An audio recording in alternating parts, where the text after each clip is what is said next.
Hello friends, welcome to my YouTube channel. Exercise 5.2 से question number 2 करेंगे। In the adjoining figure identify. ये हमको एक फिगर दिया हुआ है। इस फिगर के अंदर दो पैरेलल लाइंस हमको दे रखी हैं। एक लाइन है ए और एक है बी, और ये एक ट्रांसवर्सल लाइन जो है आपको कटती हुई नज़र आ रही है, और इन पॉइंट्स पर ये इंटरसेक्ट करती है इन दोनों लाइनों को, और ये एंगल्स बनाती है। एंगल 1 2 3 4 5 6 7 8। अब हमसे कुछ स्टेटमेंट्स पूछी हैं इसने। The pair of corresponding angles, इनमें से हमको कोरस्पॉन्डिंग एंगल्स के पेयर जो है वो छाट करके बताने हैं। देखिए फ्रेंड, मैंने आपको बताया था कि जब दो लाइंस पैरेलल होती हैं और उनको अगर कोई ट्रांसवर्सल लाइन काट रही होती है तो सेम पोजीशन मान लीजिए एक एंगल बन रहा है हमारा ये वाला, इस लाइन के ऊपर और एक इस लाइन के साथ। तो इसी लाइन, नीचे वाली लाइन के ऊपर और इस लाइन के साथ ये वाला जो एंगल बनेगा, ये इस एंगल के कोरस्पॉन्डिंग एंगल कहलाता है। मान लीजिए ये एंगल ए हो और ये एंगल बी हो, तो एंगल ए और एंगल बी जो है वो कोरस्पॉन्डिंग एंगल कहलाते हैं। ऐसे ही ये वाला जो एंगल है ये सेम होगा इस वाले एंगल के, यानी कि ये दोनों एंगल्स भी कोरस्पॉन्डिंग होंगे। ये वाला जो एंगल है वो इस वाले एंगल के बराबर होगा, और ये वाला जो एंगल है वो इस वाले एंगल के बराबर होगा, क्योंकि इन सब एंगल्स की ना पोजीशन सेम है, इसीलिए इनको कोरस्पॉन्डिंग एंगल्स बोला जाता है। तो इस फिगर के अंदर कोरस्पॉन्डिंग एंगल्स कौन कौन से होंगे? देखिए, हमारा सबसे पहले 1 से ही ले लो। 1 का कोरस्पॉन्डिंग एंगल कहाँ होगा? ये 5 होगा। तो हम यहाँ लिख देंगे एंगल 1 कोमा एंगल 5। एक पेयर तो हमारा ये हो गया। दूसरा देखिए एंगल 2, ये नीचे वाला, तो यहाँ पर ये नीचे वाला 6 हो गया। तो एंगल 2 एंड एंगल 6, एक पेयर ये हो गया। एक 4 को ले लीजिए, एंगल 4 ये ऊपर की तरफ बना हुआ है, तो ये एंगल 8 बना हुआ है, देखो लाइन के ऊपर। तो angle 4 and angle 8, angle 4 and angle 8। और नेक्स्ट पेयर देखिए, ये एंगल 3 जो है ये यहाँ इस लाइन के नीचे बना हुआ है, तो एंगल 7 देखिए इस नीचे वाली लाइन के यहाँ नीचे बना हुआ है। तो ये सारे के सारे जो है ना, ये कोरस्पॉन्डिंग एंगल्स कहलाएंगे, क्योंकि इनकी पोजीशन जो है वो एक दूसरे से मैच करती हुई है। लाइन के ऊपर है तो ये भी लाइन के ऊपर है, तो ये एक दूसरे के कोरस्पॉन्डिंग होंगे।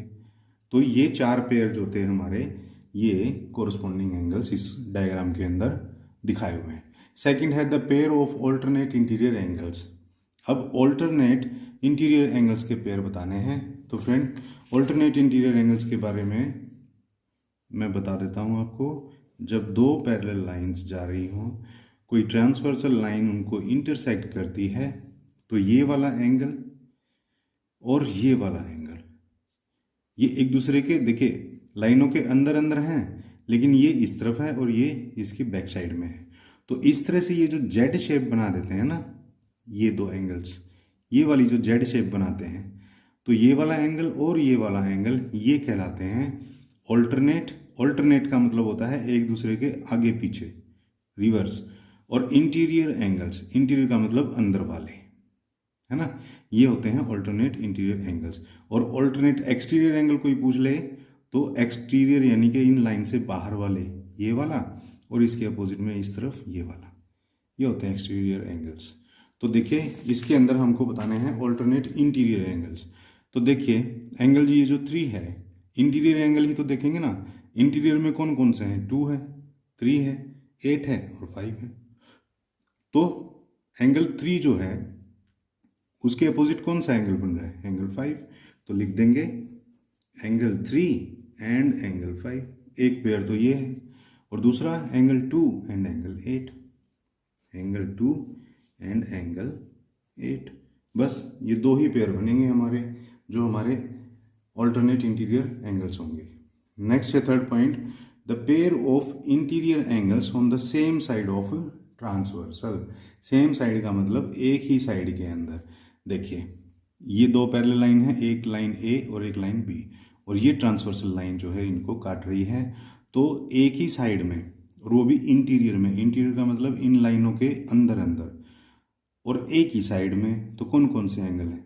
यहाँ पर तो है एंगल 2 एंड एंगल 5, और अगर दूसरी तरफ देख लें तो एंगल 3 और एंगल एंगल 8। अंदर ही अंदर तो यही, इनको हम को इंटीरियर एंगल्स भी बोलते हैं फ्रेंड्स।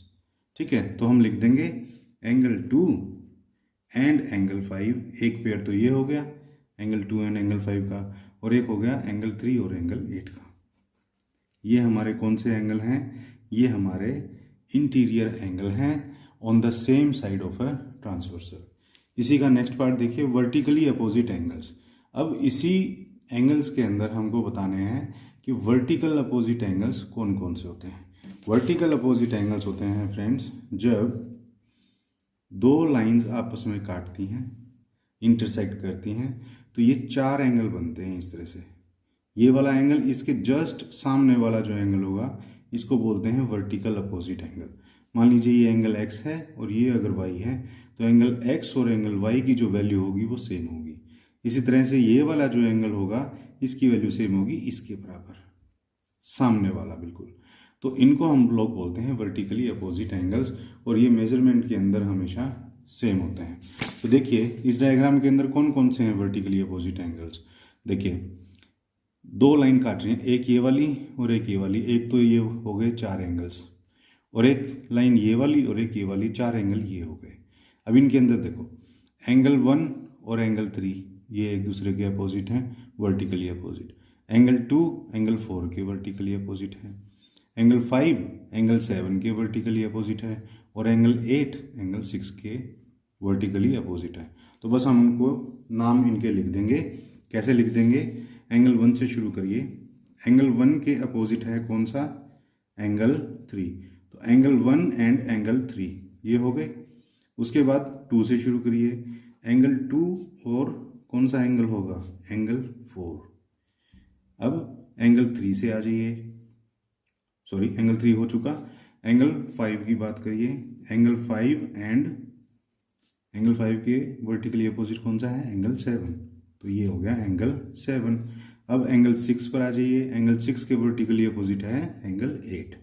एंगल 6 एंड एंगल 8, ये हमको 4 पेयर हमको बताने थे। 4 पेयर ही होंगे। अब 4 पेयर के अंदर 8 एंगल हो गए। 8 ही एंगल हैं हमारे यहाँ, 1 2 3 4 5 6 7 8। और हमको एक दूसरे के अपोजिट वाले एंगल्स के जोड़े बना करके यहाँ पर लिखने थे। तो फ्रेंड ये था क्वेश्चन नंबर 2। आई होप आपको अच्छे से समझ में आ गया होगा। फ्रेंड वीडियो अगर अच्छी लगी हो तो प्लीज़ इसे लाइक कर दीजिए, शेयर कर दीजिए, और चैनल को अब तक सब्सक्राइब नहीं किया तो प्लीज़ चैनल को सब्सक्राइब कर लीजिए। तो फ्रेंड्स मिलते हैं नेक्स्ट क्वेश्चन के लिए नेक्स्ट वीडियो में। तब तक के लिए थैंक्स।